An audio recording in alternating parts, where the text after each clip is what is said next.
आपके अपने YouTube channel global science IQ में आप सभी लोगों का मैं हार्दिक स्वागत करती हूँ। इसी के साथ साथ आप सभी लोगों को गुड आफ्टरनून।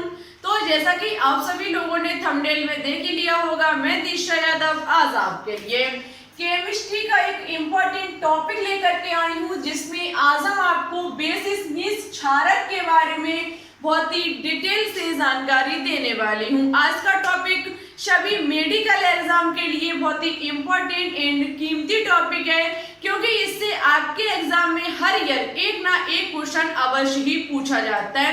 आज की क्लास में हम आपको बताएंगे कि क्षारक है क्या, इसकी कितनी परिभाषाएं होती हैं, इसे कितने भागों में बांटा गया और किस क्षारक का कहां पर उपयोग किया जाता है, सभी के बारे में बहुत डिटेल से जानकारी दूंगी। तो आप सभी लोग आज की क्लास को बिल्कुल भी स्किप मत करना, अंत तक देखना, साथ ही साथ कॉपी पेन साथ लेकर के बैठना, जिससे हम यहाँ पर जो कुछ भी लिखे आप मेरे साथ उन सभी पॉइंट को कॉपी में अच्छे से नोट डाउन कर सकें। और आज की क्लास में जो भी पॉइंट बनेगा हम उसको आपके तक बहुत ही आसान तरीके से पहुंचाने की कोशिश करूंगी, और हमारी कोशिश भी यही रहेगी कि क्षारक आज आपका बिल्कुल अच्छे से क्लियर हो जाए। एक वीडियो के माध्यम से हम बिल्कुल फिनिश करेंगे। और हम आपको बता देती हूँ कि पिछली क्लास में हमने आपको अम्ल एसिड के बारे में बहुत डिटेल से जानकारी दे रखी है। यदि अभी तक आपने पिछली क्लास को नहीं देखा है तो सबसे पहले प्लेलिस्ट में जाकर के देख लीजिए। एक वीडियो के माध्यम से हमने आपको एसिड बिल्कुल कंप्लीट करा दिया है। उससे यदि एग्जाम में क्वेश्चन बनेगा तो आपसे छूटेगा नहीं, इस बात की गारंटी हम देते हैं, यदि आपने एसिड वाली वीडियो को अच्छे से कंप्लीट कर लिया। और यही कोशिश आज की क्लास में रहेगी कि यदि यहाँ से कोई भी पॉइंट एग्जाम में पूछा जाता है तो आप उसे अच्छी तरीके से सॉल्व करके आए। चलिए तो फिर टाइम ना वेस्ट करते हुए बात करते हैं अपनी इस क्लास पर। उससे पहले आपसे बस इतनी ही रिक्वेस्ट है कि प्लीज यदि अभी तक आपने हमारे चैनल को सब्सक्राइब करके बेल आइकन को प्रेस ऑल पर क्लिक न किया हो तो प्लीज एक बार जरूर कर लें। इससे हमारी अन्य आने वाली वीडियो के नोटिफिकेशन आपके पास सबसे पहले पहुंच सकेंगे। चलिए तो अब हम बात करते हैं क्षारक पर। देखो स्टूडेंट्स, हमने आपको बताया था कि जो अम्ल और क्षार है इनको सबसे पहले परिभाषित किया था आर्हेनियस नामक एक वैज्ञानिक थे। आर्हेनियस नामक वैज्ञानिक ने बताया था कि जो अम्ल जो होते हैं वो H+ आयन देते हैं। हम आपको बताते हैं जो हमारे आर्हेनियस नामक एक वैज्ञानिक हुए थे, उन्होंने कहा था, आर्हेनियस नामक एक वैज्ञानिक हुए थे, उन्होंने स्टूडेंट्स कहा था कि जो अम्ल होते हैं, जो अम्ल एसिड होते हैं वो H+ आयन देते हैं, ठीक है, जबकि हमारे क्षार का या फिर क्षारक ये जो होते हैं ये हमारे OH- आयन देते हैं, ठीक है। ऐसा कहा था आर्हेनियस नामक वैज्ञानिक ने। उनका कहने का मतलब था कि अम्ल को यदि हम जल में घोलेंगे तो वो H+ आयन देंगे, और क्षारक को यदि हम जल में घोलेंगे तो वो OH- आयन देंगे। इसके आधार पर हमने आपको अम्ल में बहुत अच्छे से पढ़ाया है। आज हम बात करेंगे क्षारक पर, ठीक है। क्षारक की कितनी परिभाषाएं होती हैं बहुत अच्छे से समझाने की हम कोशिश करेंगे। देखो स्टूडेंट, सबसे फर्स्ट इसकी जो परिभाषा निकलती है वो ये है कि जो हमारे क्षारक होते हैं, क्षारक वे पदार्थ होते हैं, वे पदार्थ जिनका स्वाद, वे पदार्थ जिनका स्वाद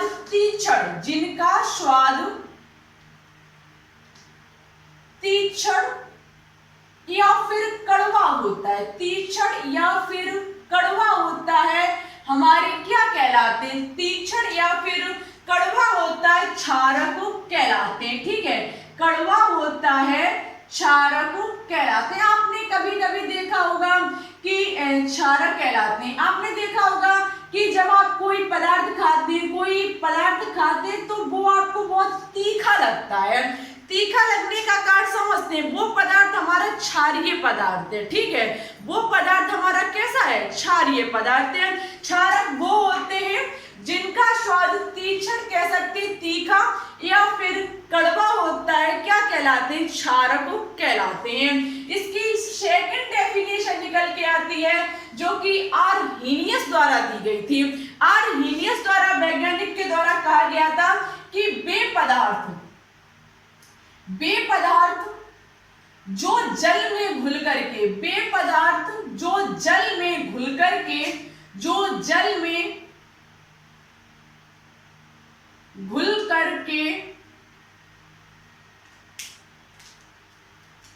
जल में घुल करके क्या देते हैं, जो पदार्थ जल में घुल करके हाइड्रोक्साइड आयन, कौन सा आयन देते हैं स्टूडेंट्स, जो हमारे पदार्थ जल में घुल करके हाइड्रोक्साइड आयन देते हैं, हाइड्रोक्साइड आयन, हाइड्रोक्साइड OH- देते हैं, क्या कहलाते हैं, वो हमारे क्षारक कहलाते हैं। ठीक है, ये हमारा कि वे पदार्थ जिनका स्वाद कड़वा होता है या फिर तीखा होता है वो हमारे क्षारक होते हैं। और आर्हेनियस द्वारा कहा गया कि वे पदार्थ जो जल में घुल करके OH- हाइड्रोक्साइड आयन देते हैं वो हमारे क्षारक कहलाते हैं। तीसरी बात कही गई थी, तीसरी बात कही गई कि क्षारक जो होते हैं, तीसरी बात कही गई कि क्षारक जो होते हैं वो स्टूडेंट्स लाल लिटमस पेपर को कैसा कर देते हैं, लाल लिटमस पेपर को, क्षारक लाल लिटमस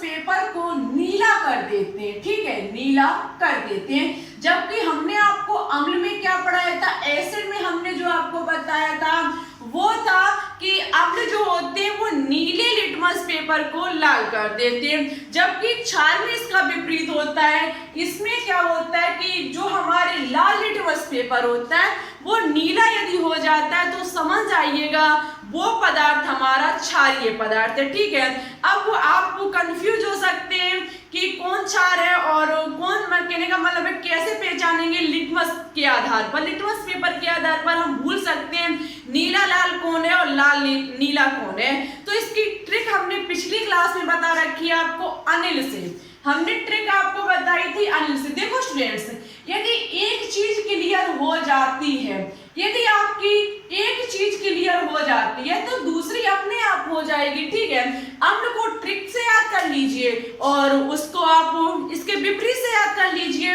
आ से हमारा क्या होता है, आ से हमारा होता है अम्ल। ठीक है, ना से हमारा क्या होता है, नीला, ना से क्या होता है नीला, और ला से क्या होता है, लाल। अम्ल जो होते हैं वो नीले लिटमस पेपर को लाल कर देते हैं। अब आपका अम्ल क्लियर हुआ तो अम्ल का विपरीत कर दीजिए, क्या, क्षार। ये हमारा विपरीत हो जाएगा कि जो लाल लिटमस पेपर को नीला कर देंगे वो हमारे क्षारक कहलाएंगे। ठीक है, यहाँ पर ये लिखने वाली चीज नहीं है क्योंकि ये अम्ल में हमने आपको लिखवा दिया था। साथ ही साथ लिटमस पेपर किसका बना होता है ये भी हमने आपको पिछली क्लास में बताया था। लिटमस पेपर जो होता है वो लाइकेन का बना होता है, लिटमस पेपर जो होता है वो लाइकेन का बना होता है। मुझे उम्मीद है कि इतनी चीज आपकी अच्छे से क्लियर हुई होगी। और भी इसके पहचानने के तरीके हैं। इसका नेक्स्ट पहचानने का तरीका है कि क्षारक जो होते हैं, क्षारक स्पर्श करने पर, क्षारक को स्पर्श करने पर क्षारक स्पर्श करने पर साबुन के समान चिकने होते हैं। साबुन आपने देखा होगा, साबुन के समान चिकने होते हैं। ठीक है, चिकने होते हैं। जो हमारे क्षारक होते हैं स्टूडेंट्स, यदि हमें स्पर्श का मतलब है छूने पर, यदि हम क्षारक की पहचान करना चाहें तो ऐसे भी कर सकते हैं कि जिस चीज को हम छुएंगे यदि वो छूने पर हमें चिकना महसूस हो रहा है तो समझ जाइएगा वो पदार्थ हमारा क्षारीय पदार्थ है। तो याद रखना, क्षारक जो होते हैं वो स्पर्श करने पर साबुन की तरह चिकने होते हैं। उम्मीद है कि इतने शब्दों से आपका क्षारक जो है, बेस जो है वो अच्छे से क्लियर हुआ होगा। डाउट रह गया हो मन में किसी भी प्रकार का तो कमेंट बॉक्स में लिख दीजिएगा, हम आपके डाउट को क्लियर करने की पूरी कोशिश करेंगे। साथ ही साथ एक पॉइंट और लिख लीजिए, नोट में एक पॉइंट लिख लीजिए जो कि very important and most important है कि बेक्षारक जो जल में घुलनशील होते हैं, बेक्षारक जो जल में घुलनशील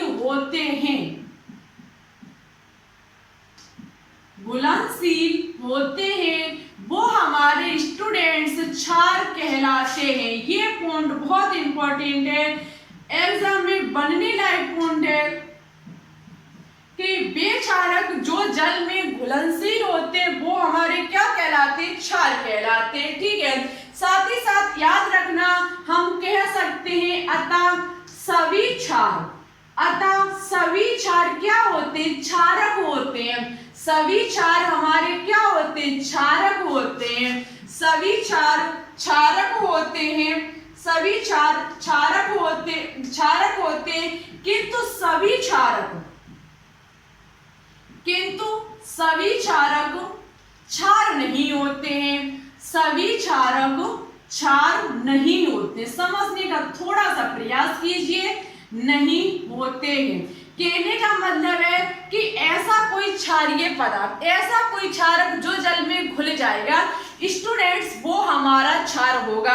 अब क्षार कब होगा, जब क्षारक घुलनशील होगा। हम कब कह सकते हैं वो हमारा क्षार है, कि यदि हमने किसी क्षारीय पदार्थ को जल में घोला और यदि वो घुल गया, हम इस चीज को 100% कह सकते हैं कि वो हमारा क्षार है। ठीक है, तो हम कह सकते हैं कि सभी क्षार जो होते हैं वो क्षारक होते हैं। क्षारक से ही क्षार बना, जब क्षारक को जल में घोला तभी वो क्षार में परिवर्तित हुआ।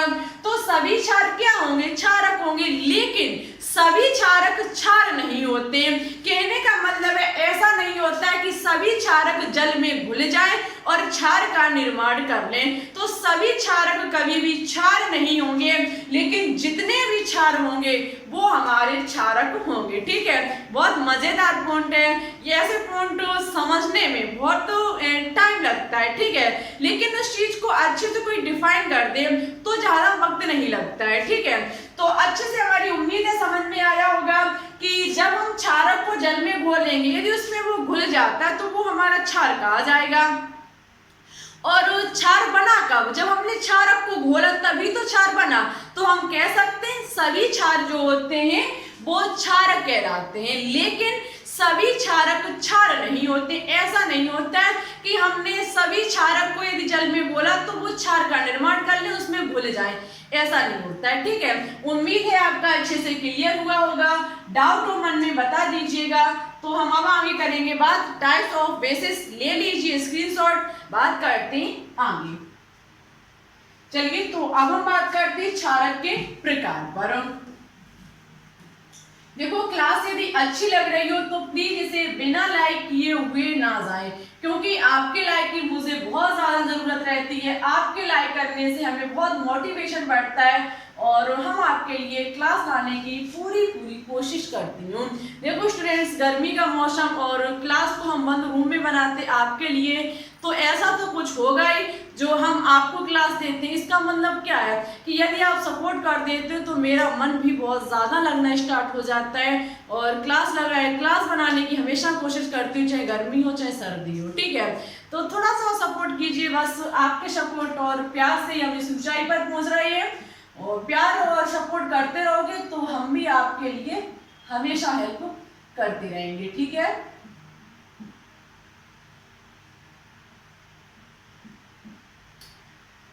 क्षारक की बात की जाए, कहने का मतलब है यहाँ पर हमें लिखना है क्षारक के प्रकार।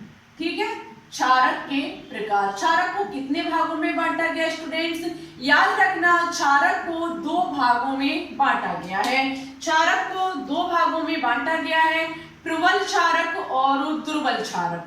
प्रबल क्षारक और दुर्बल क्षारक। ठीक है, दुर्बल क्षारक, प्रबल क्षारक और दुर्बल क्षारक। साथ ही साथ ये ज्यादा तो एग्जाम में नहीं पूछा जाएगा, हम आपको बता देते हैं, ऐसे ही मुंह से बता देते हैं, आप लिखना चाहो तो लिख लेना। प्रबल क्षारक जो होते हैं वो जल में यदि कोई क्षारीय पदार्थ जल में पूर्णतः घुल जाता है, यदि कोई पदार्थ जल में पूर्णतः घुल जाता है तो वो हमारा प्रबल क्षार होगा। और जो आंशिक रूप से घुलता है वो हमारा प्रबल क्षार होगा। ठीक है, इतना ओनली याद रखना कि जो पदार्थ जल में पूर्णतः घुल जाता है वो हमारा प्रबल क्षार होता है, और जो कहने का मतलब है आंशिक रूप से घुलता है, कुछ उसका भाग घुलता है, वो हमारा दुर्बल क्षार होता है। ठीक है स्टूडेंट्स, इतना क्लियर हुआ। अब हम स्टूडेंट्स बात करेंगे क्षारक के रासायनिक गुण पर। बहुत इंपॉर्टेंट है क्षारक के रासायनिक गुण, यहां से एग्जाम में क्वेश्चन बन सकता है। क्षारक के रासायनिक गुणधर्म।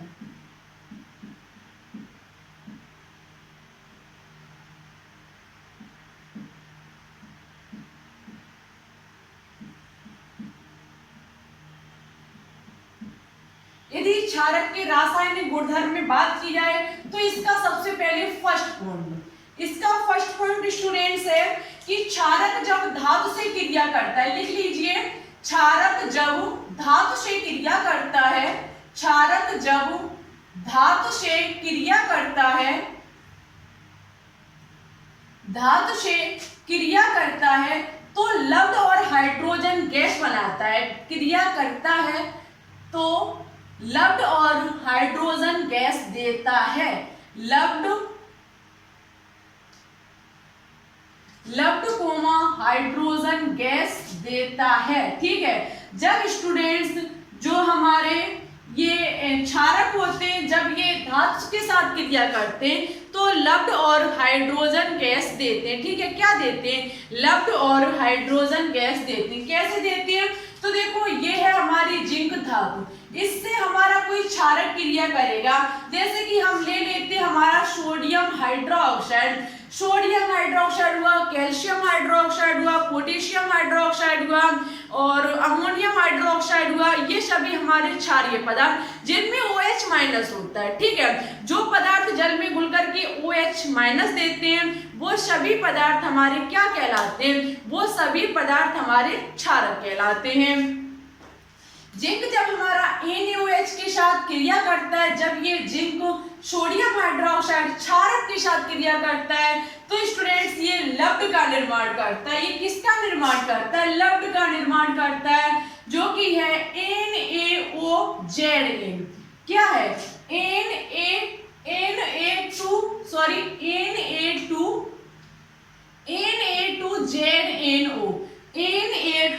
Na2ZNO, sodium zincate. ये जो हमारी होती है वो होती है सोडियम जिंकेट। याद रखना अच्छे से कि जब हमारी कोई धातु क्षार के साथ क्रिया करती है तो क्या देती है? लवण और हाइड्रोजन गैस।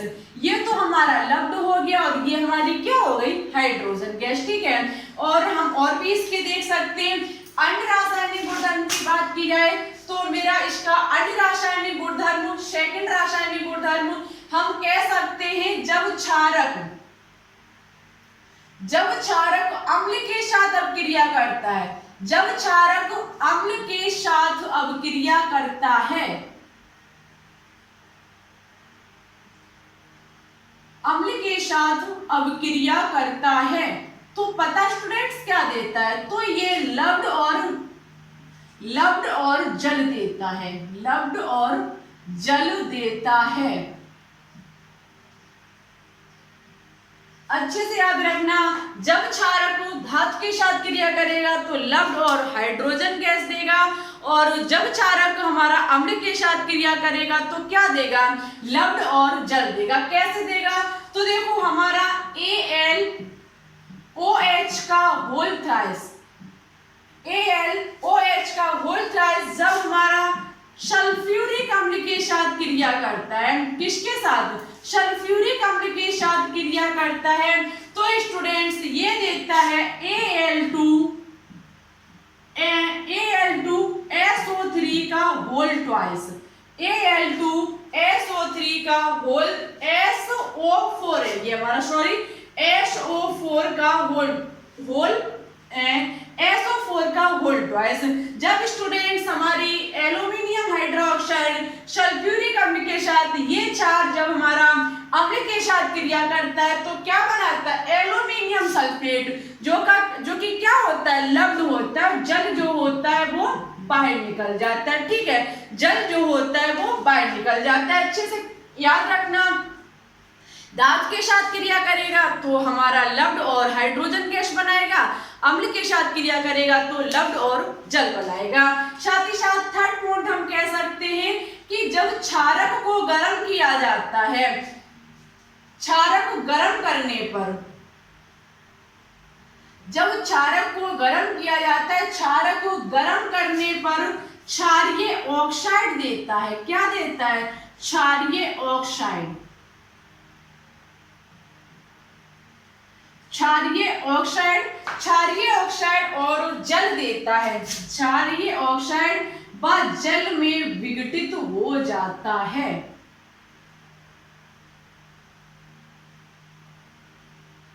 जल में विघटित हो जाता है। ठीक है,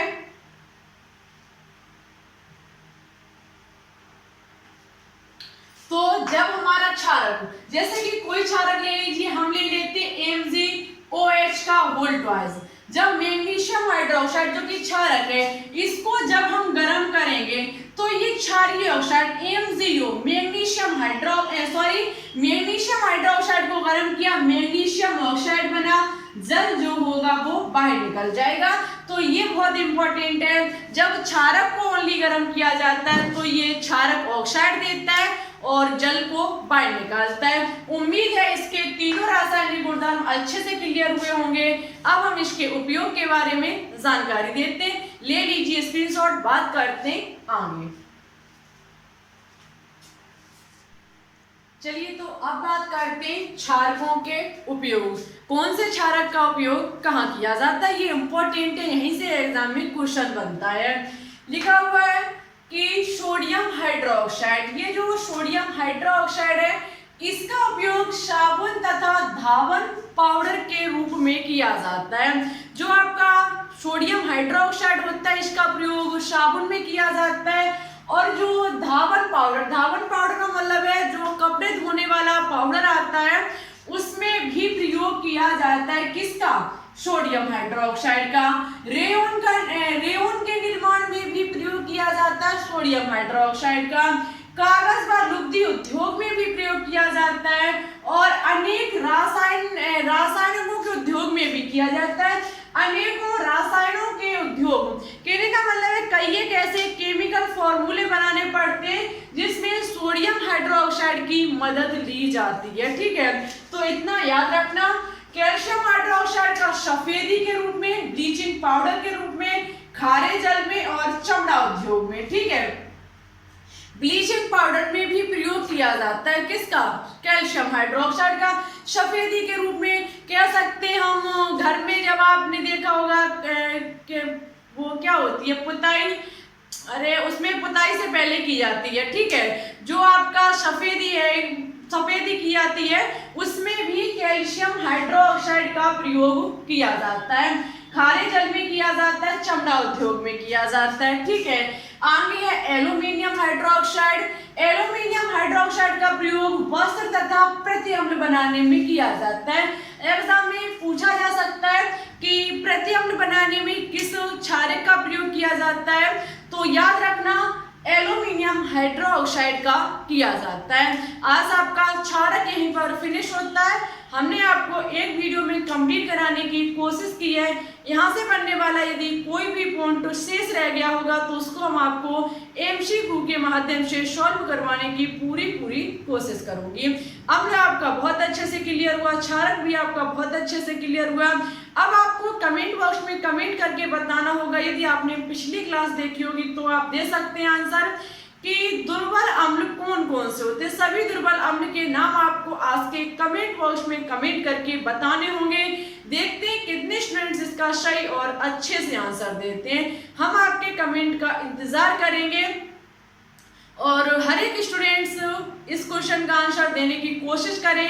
यदि प्रॉब्लम लगे, समझ में ना आया हो कहीं भी आपको, तो आप कमेंट बॉक्स में लिख दीजिएगा। हम आपको नेक्स्ट क्लास में समझाने की पूरी कोशिश करेंगे। साथ ही साथ क्लास कैसी लगी ये भी जरूर बताएं, और अभी तक आपने वीडियो को अपने दोस्तों के साथ शेयर ना किया हो तो प्लीज इसे एक बार जरूर कर दें। वीडियो को लाइक ना किया हो तो लाइक भी कर दें। चैनल पर अभी अभी न्यू जुड़ रहे हैं तो प्लीज इसे एक बार सब्सक्राइब करके बेल आइकन को प्रेस ऑल पर क्लिक कर ले, जिससे हमारी अन्य आने वाली वीडियो की नोटिफिकेशन आपके पास सबसे पहले पहुंच सके।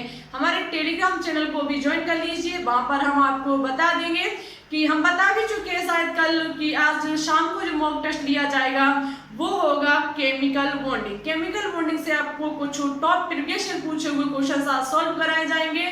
तो आज की क्लास शाम को लेना बिल्कुल भी ना भूलें, और इस क्लास को प्लीज ज़्यादा से ज़्यादा दोस्तों के साथ शेयर करें। ये छोटे छोटे टॉपिक हम आपको जल्द ही कंप्लीट करा देंगे।